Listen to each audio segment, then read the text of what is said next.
मला माहीत आहे ते हिंदू धर्मामध्ये 3 देव जे आहेत त्यांना आपण प्राईम इम्पॉर्टन्स दिला. त्याच्यामध्ये पहिला आहे ब्रह्मा, विष्णू आणि हे 3 का आहे? तर ब्रह्मा जो आहे हा क्रिएटर, ब्रह्मा हा जो देव आहे हा निर्मितीचा देव आहे आणि विष्णू जो आहे तो पालन पोषण करणार. जे निर्मित झालेलं आहे त्याचं पालन पोषण करणं गरजेचं आहे. जो जन्माला येणार आहे त्याचं संवर्धन करणं गरजेचं आहे. ती जबाबदारी कुणाकडे दिली? विष्णू. आम्ही आपण आपल्या EST विषयामध्ये शिकलोय there is for everything there is a cycle. बरोबर ना? प्रत्येक सायकल जन्म आहे, पालन पोषण आहे आणि शेवटी काय असणार आहे? मृत्यू. हे डिस्ट्रॉय जो शिवा महेश्वर तो डिस्ट्रॉय करण्याचा देव. का गरजेचं आहे डिस्ट्रॉय? एखादी गोष्ट संपल्याशिवाय परत निर्मिती होणार. सो हे सायकल चालण्यासाठी 3 देवांची निर्मिती हिंदू धर्मात केली. सुरुवात निर्मिती, पालन पोषण आणि आता हे जे तुम्हाला रेफरन्स दिलेला आहे कुठून दिलेला आहे? हा रेफरन्स का दिलेला आहे? तर आपल्याकडे IIC जे आहे इंडियन इन्स्टिट्यूट इनोव्हेशन काउन्सिल याच्यामध्ये इनोव्हेशन्स डेव्हलप व्हायला. इनोव्हेशन्स म्हणजे काय आहे? अशा काही तांत्रिक गोष्टी ज्याचा समाजासाठी काय उपयोग, नवनिर्मिती व्हायला पाहिजे.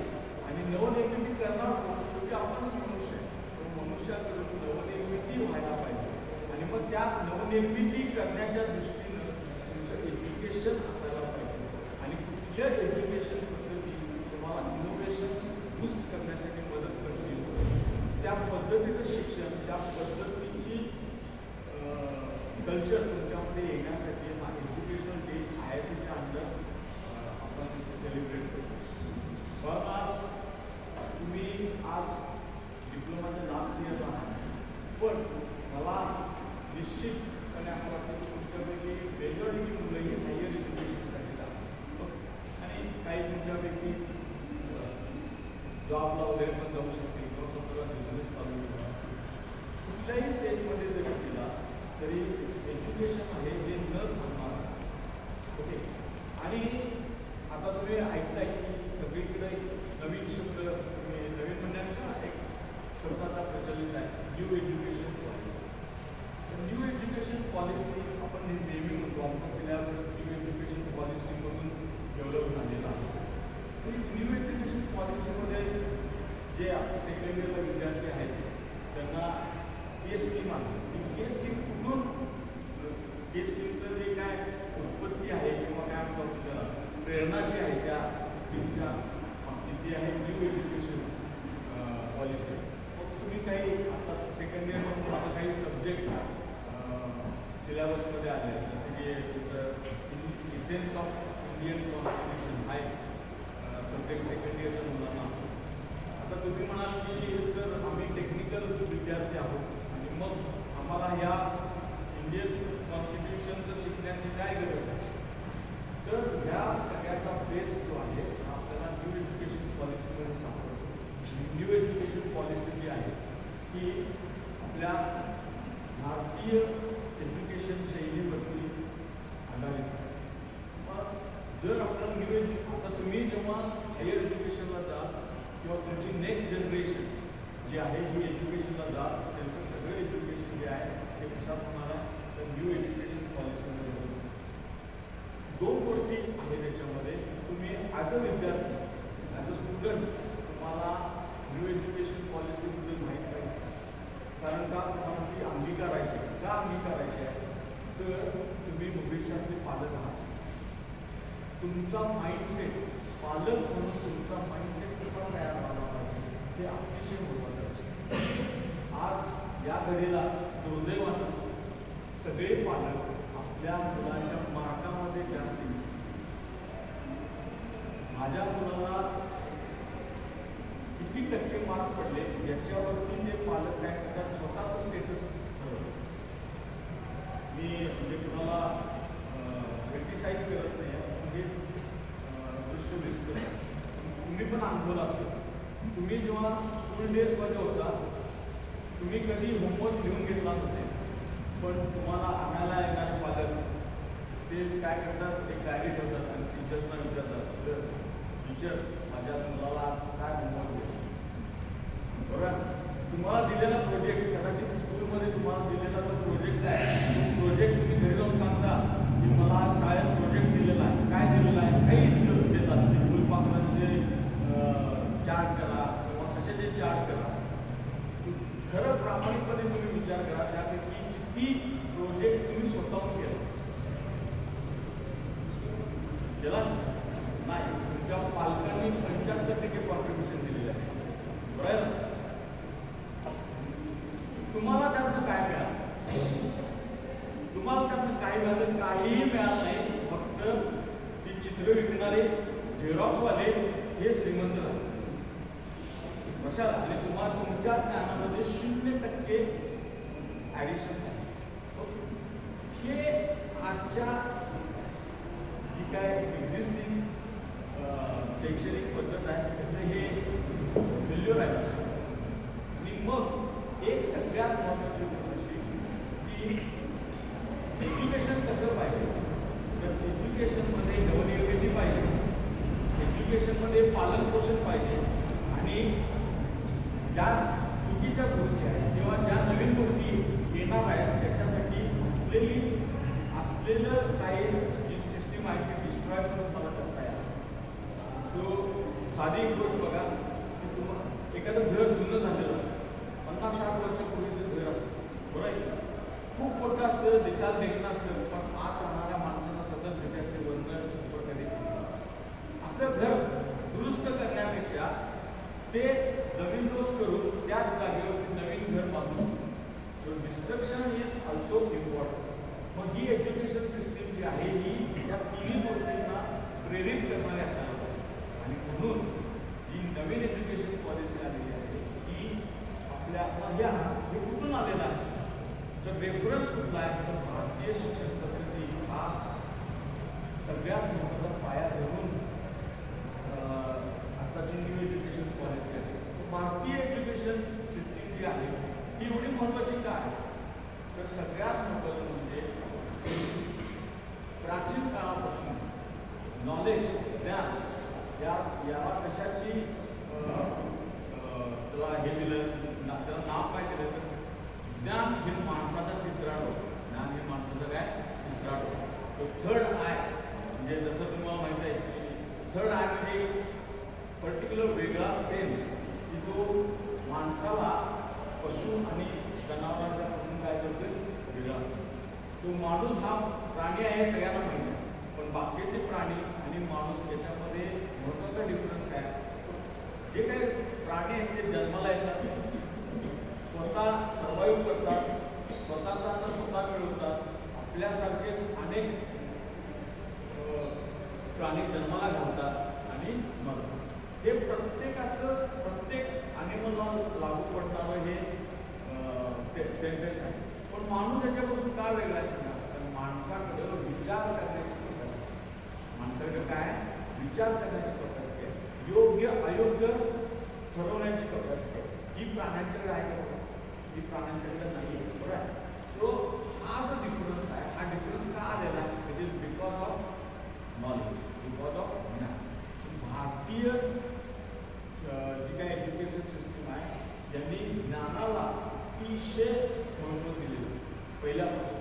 सो त्याच्यामुळं आता मग जर विचार ज्ञानाला एवढं महत्त्व दिले तर त्यावेळेस या ज्ञानामुळे काय काय होणार होतं, तर सगळ्यात पहिल्यांदा भारतीय एज्युकेशन सिस्टीममध्ये सगळ्यात महत्त्वाचं जे काय ऑब्जेक्टिव्ह आहे ते आहे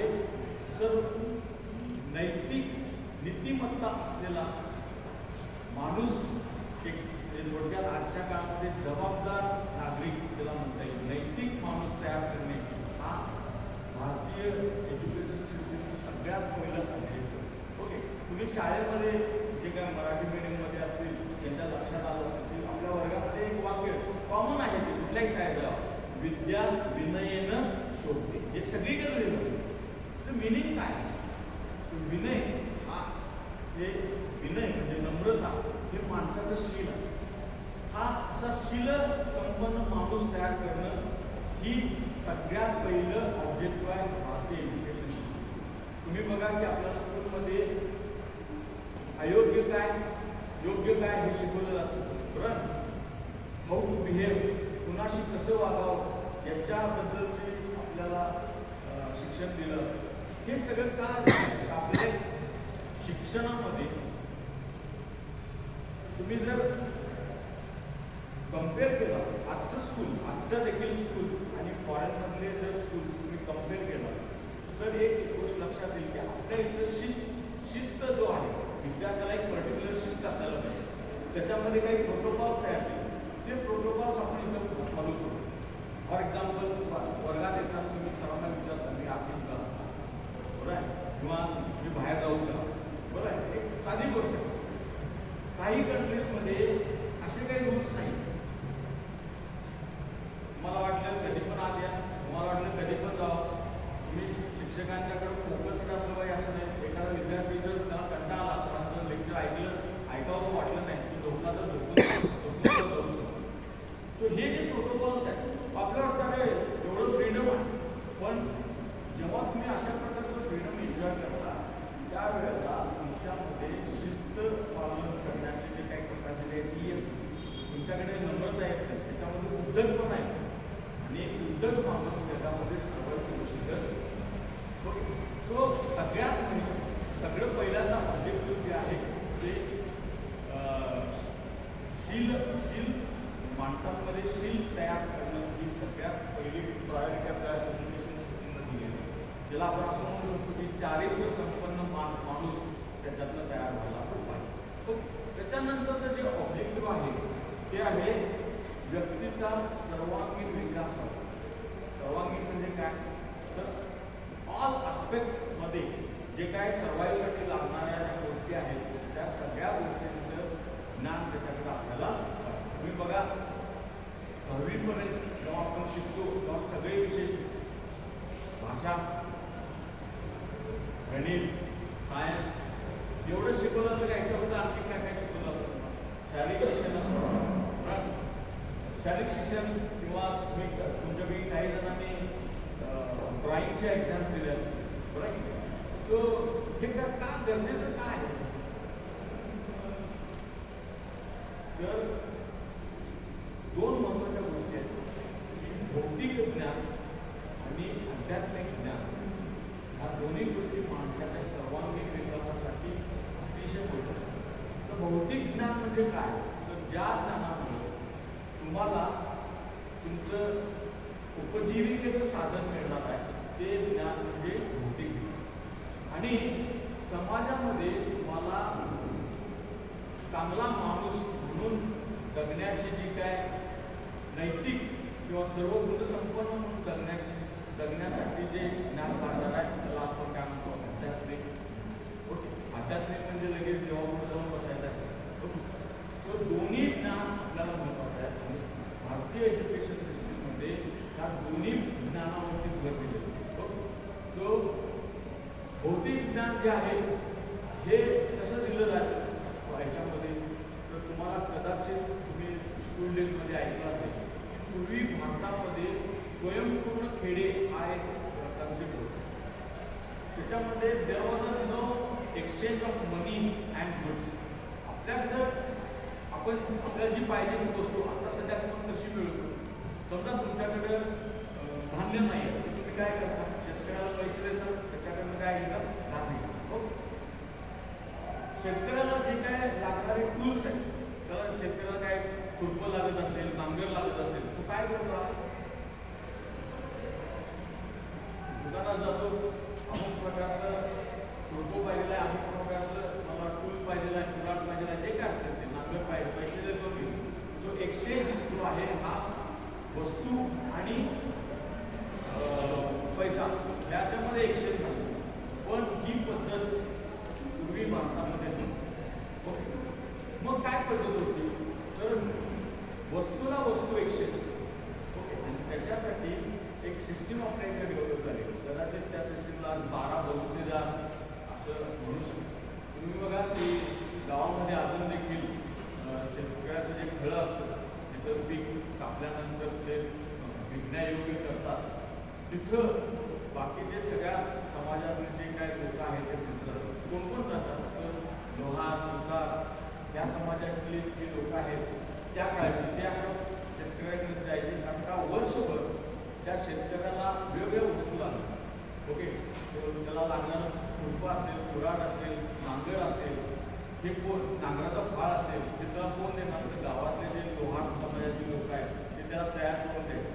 त्याला लागणारी बैलगाडी किंवा नांगर तुम्ही बघितला त्यात लाकूड असतं. ओके, सो ते सगळं करणारं कोण आहे, सुतार समाज. सो हे लोक वर्षभर त्याला त्या गोष्टी द्यायचे आणि बदल्यामध्ये जेव्हा पीक येईल ते पीक कापणी योग्य होईल त्यावेळेला प्रत्येकजण आपला शेअर घ्यायला तिथं. सो तिथं पैशाची काही सो त्यांना बाहेर कोणावरती डिपेंड राहावं लागत. तो अशा पद्धतीची सिस्टीम आपल्याकडे होती.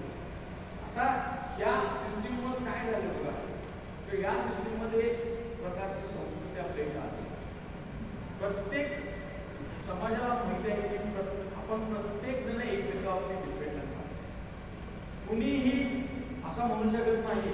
फॉर एक्झाम्पल, जर शेतकरी म्हणला मी कमवायचं, मी सगळं उभा करायचं आणि माझ्या शेतातलं आलेलं धान्य मी काय ह्यांना वाटायचं असं जर विचार केला तर एखाद्याने ठरवलं की नाही करणार मी, काय जगू शकेल तो, कारण त्याला लागणाऱ्या ह्या गोष्टी मिळणार नाही. बरोबर.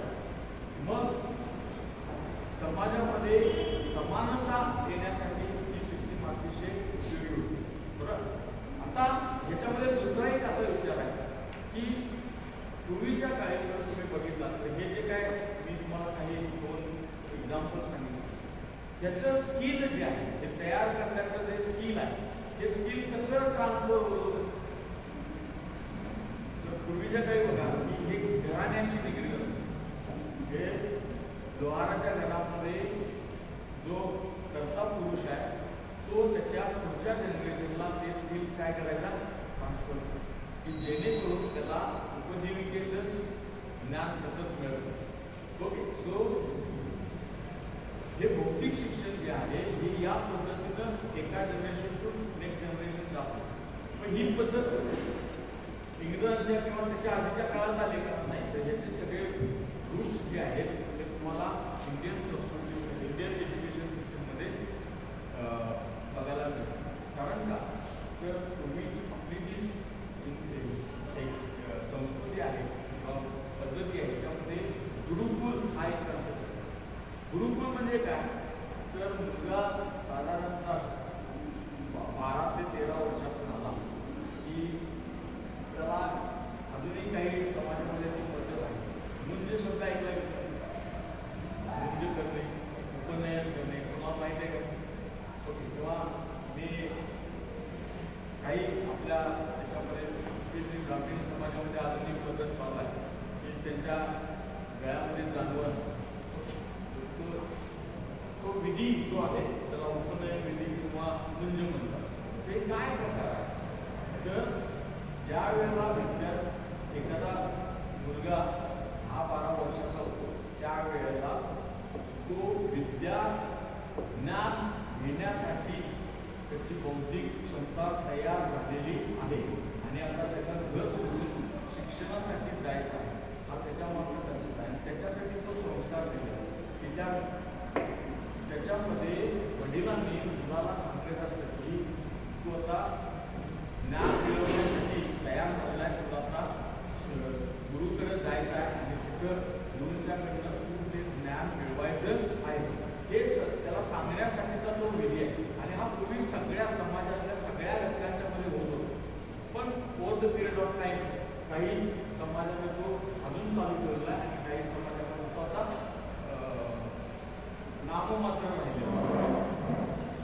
तो गुरुकुल हा जो कन्सेप्ट आहे याच्यामध्ये विद्यार्थी सगळ्या समाजातले विद्यार्थी जायचे आणि त्याच्यामध्ये आध्यात्मिक आणि भौतिक. आध्यात्मिकमध्ये काय येणार आहे, तर आध्यात्मिक एज्युकेशनमध्ये माणसाची विचार करण्याची पद्धत, त्याचं मन स्थिर राहण्याची पद्धत किंवा त्याची एंटरटेनमेंट होण्यासाठी जे काय एज्युकेशन लागणार आहे ते सगळं आध्यात्मिकमध्ये. फॉर एक्झाम्पल आपल्याला सगळ्यांना माहीत आहे की आपण खूप कंटाळला.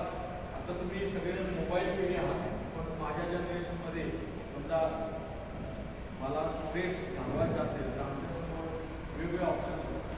गाणी ऐकणं, चित्र काढणं, एखादी वस्तू तयार करणं. हे थोडंसं जे आहे हे आध्यात्मिक शिक्षणाच्या अंडर आपण कन्सिडर करू शकतो, जेणेकरून छान ऐकल्यानंतर आपली माइंडसेट पण नसतो. एखादं साधी गोष्ट बघा की तुम्हाला जर स्पोर्ट्स खेळायचा असेल, उत्स्फूर्तता द्यायची असेल, तर एखादं उत्स्फूर्त देणारं संगीत तुम्ही ऐकलं तर तुम्हाला जास्त खेळावं वाटतं. त्याला जर तुम्ही गझल ऐकायला लागला तर क्रिकेट खेळायला गेला आहे म्हणून गझल ऐकत असतो, त्याच्यामध्ये तो स्पोर्टिव्हनेस राहील का? या गोष्टी आहेत. तो वैचारिक प्रगल्भता येण्यासाठी किंवा एक जबाबदार माणूस तयार करण्यासाठी तुम्हाला धार्मिक शिक्षण, आध्यात्मिक शिक्षण हे तेवढंच गरजेचं आहे. म्हणून तुम्ही बघा की तुमच्या स्कूल डेजमध्ये सुद्धा तुम्हाला आठवत असेल की कदाचित शाळेत गेल्या पहिल्यांदा तुम्हाला मनाचे श्लोक होऊन घेतले असतील, बरोबर, किंवा काही संस्कृतमधले मंत्र तुमच्याकडून म्हणून घेतले असतील, किंवा तुम्हाला एक जनरली सांगितलं असेल की सकाळी ज्या वेळेला तुम्ही उठता त्यावेळेला एक छान मंत्र आहे, तो तुम्हाला माहिती आहे का? बघा की सकाळी उठल्या तुम्ही देवाचं आभार मानले पाहिजे. आणि कारण का तर आजचा दिवस मला दाखवल्याबद्दल तुम्ही देवाचा आभार मानले पाहिजे. त्याच्यानंतर हाताकडे बघून तुम्ही एक मंत्र म्हणाले, तुमच्यापैकी काही जणांना माहीत असेल की कराग्रे वसते लक्ष्मी, करमध्ये सरस्वती, कर मुले तू गोविंद, प्रभाते करदर्शन. असा जो श्लोक आहे त्या अर्थ काय? सकाळी उठल्या आपण आपल्या दोन हात जोडायचे आणि करमध्ये कराग्रे वसते लक्ष्मी, म्हणजे ही चोका आहे. कर म्हणजे हाताच्या टोकावरती लक्ष्मी आहे. म्हणजे काय? तर तुम्ही बघा, जर तुमच्याकडे स्किल असेल तरच तुमच्याकडे पैसे येणार, बरोबर आहे? आणि पैशाला आपण काय म्हणजे लक्ष्मी. जो लक्ष्मी मिळवायची असेल तर तुमच्याकडे स्किल पाहिजे, आणि ते स्किल कुठं आहे? तुमच्या हाताच्या टोकावर. जो सांगायचा उद्देश असा की तुमच्याकडे स्किल असेल तर तुम्हाला काय मिळणार आहे? लक्ष्मी मिळणार. तर मध्ये सरस्वती, म्हणजे हा जो हात आहे त्याच्यामध्ये सरस्वती राहते असा त्याचा अर्थ आहे. सरस्वती म्हणजे थोडक्यात आज आपण ज्ञान या शब्दाला काय देवाचं रूप दिले आणि त्याला काय म्हणतो आपण? सरस्वती. स्किल येण्यासाठी तुमच्याकडे काय पाहिजे? स्किल येण्यासाठी तुमच्याकडे काय पाहिजे? ज्ञान पाहिजे. म्हणून तुम्ही ज्ञान मिळवलं पाहिजे. म्हणून तुमच्या ज्ञानावर आधारित तुमच्याकडे स्किल यायला पाहिजे. आणि कर्म मुले गोविंद, गोविंद म्हणजे विष्णू. आणि विष्णू कशाचं प्रतीक? तुम्ही सांगितलं तुम्हाला पालन पोषण करा, सर्वायवल. तुम्ही आणि तुमच्यावरती डिपेंडेंट असं सगळ्यांचं जे सर्वायवल आहे तुमच्याच हाती आहे. तुम्ही स्वतःच विष्णूचं रूप आहात. ओके, सो हे आध्यात्मिक सॉर्ट ऑफ एज्युकेशन आहे की जे या अध्यात्माच्या बेसिसवरती त्यावेळेची जनरेशन देत होती. त्यावेळेच्या माणसाला प्रत्येकाला माहीत आहे की मला जर सर्वाईव्ह करायचं असेल तर मला ज्ञान घेतलं पाहिजे, आणि ज्ञान घेतल्यामुळे माझ्याकडे काय येणार आहे? स्किल. लक्षात हे सगळं जे आहे हे कोण देत होतं? तर हे सगळी सिस्टीम जी आहे ती गुरुकुल मधून ही सिस्टीम चालू होती. आणि मग 10-12 वर्षाचा मुलगा गुरुकडे गेल्यानंतर साधारणतः 12 वर्ष तो त्या गुरुच्या घरी राहून हे सगळे एज्युकेशन घेत होतं. त्याच्यामध्ये सगळ्या प्रकारचं एज्युकेशन होतं. भाषेचं होतं, व्याकरण होतं, स्किल्स वेगवेगळे होते. या सगळ्याच्यातनं ज्या वेळेला जसं पूर्वी ज्ञान आपल्याला आता आपलं एज्युकेशन संपलं की युनिव्हर्सिटी आपल्याला त्यावेळेला पदवी जी आहे ती त्या गुरुचा जो कोण त्या गुरुकुलाचा जो हेड असेल तो परीक्षा घ्यायचा आणि जेव्हा त्याला सॅटिस्फॅक्शन होईल की हा माणूस आता समाजामध्ये राहण्यास योग्य झालेला आहे, कमवण्यास योग्य झालेला आहे, आणि मग त्याला सर्टिफाय करायचं की नाव यू आर फिट, आणि तू आता घरी जाऊन तुझ्या याच्यामध्ये घरी जाऊन तू काय करू शकतो, तुझं काय उपजीविका आहे ते करू शकतो. ओके, सो हे सगळं जे आहे ते गुरुकुल या पद्धतीतून चाललं, आणि याच बेसिसवरती भारतामध्ये त्यावेळेला जसं जसं काळ पुढं होत गेला तसं विद्यापीठं तयार झाली. काही विद्यापीठं तुम्ही तुमचे काही विद्यापीठं ऐकलेली आहेत, नावं ऐकलेली असतील. नालंदा विद्यापीठ सगळ्यांना माहिती, नालंदा आहे, तक्षशिला आहे.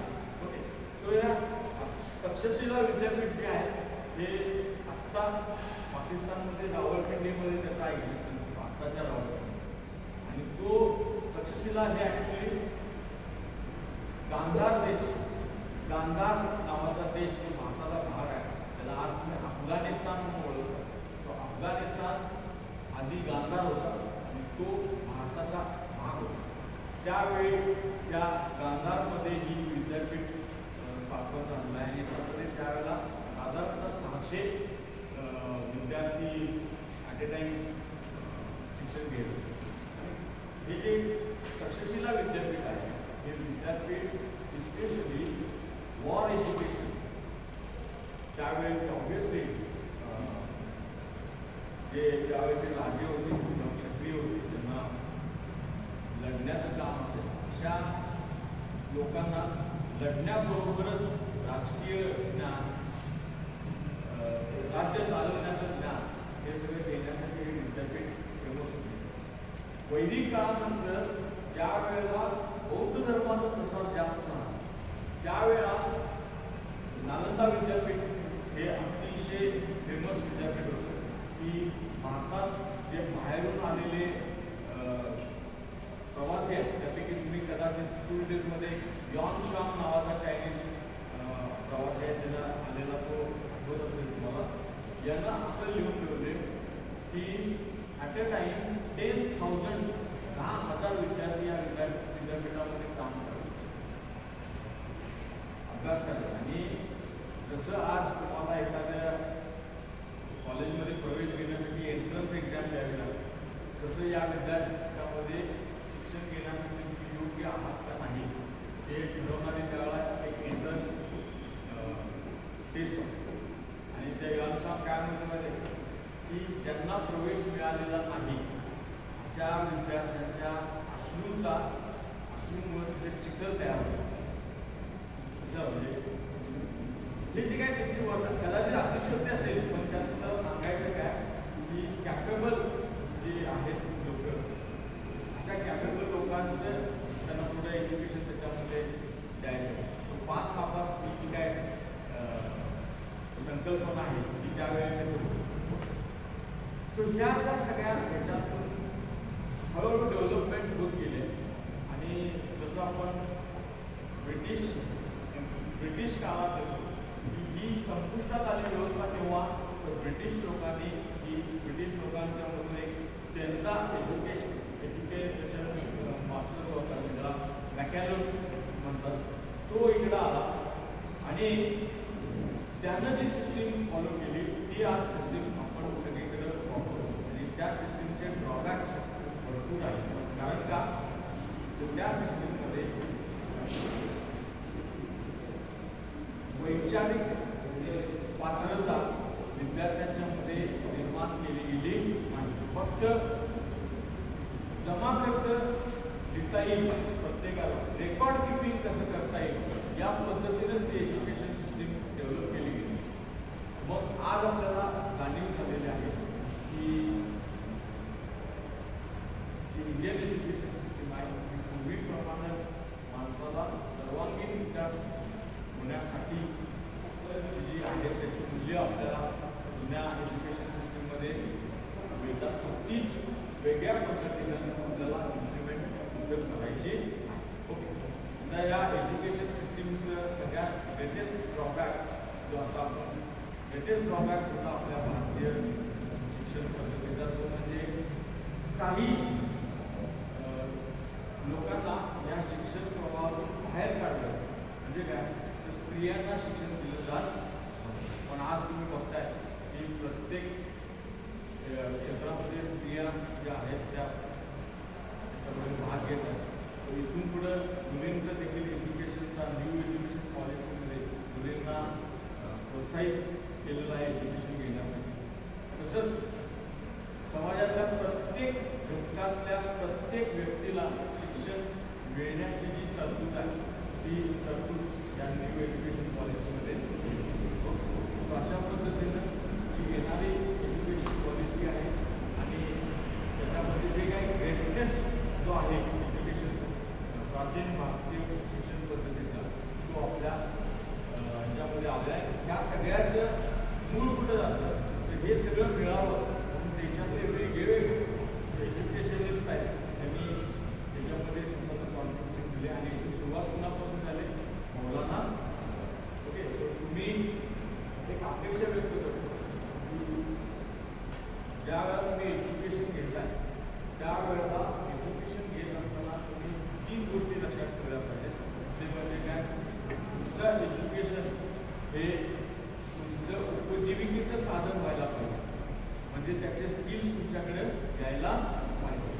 आणि दुसरी महत्त्वाची गोष्ट त्या एज्युकेशनचा तुमच्यामध्ये सर्वांगीण आणि शाश्वत विकास व्हायला पाहिजे. ओके आणि हेच कन्सेप्ट तुम्ही जेव्हा पालक व्हाल त्यावेळेला तुमच्या मुलांना तुम्ही तुला किती टक्के मार्क पडले असं न विचारता तुला कुठलं स्किल प्राप्त झालेलं आहे ते स्किल तुला उपजीविका मिळवून देते का नाही या पद्धतीनं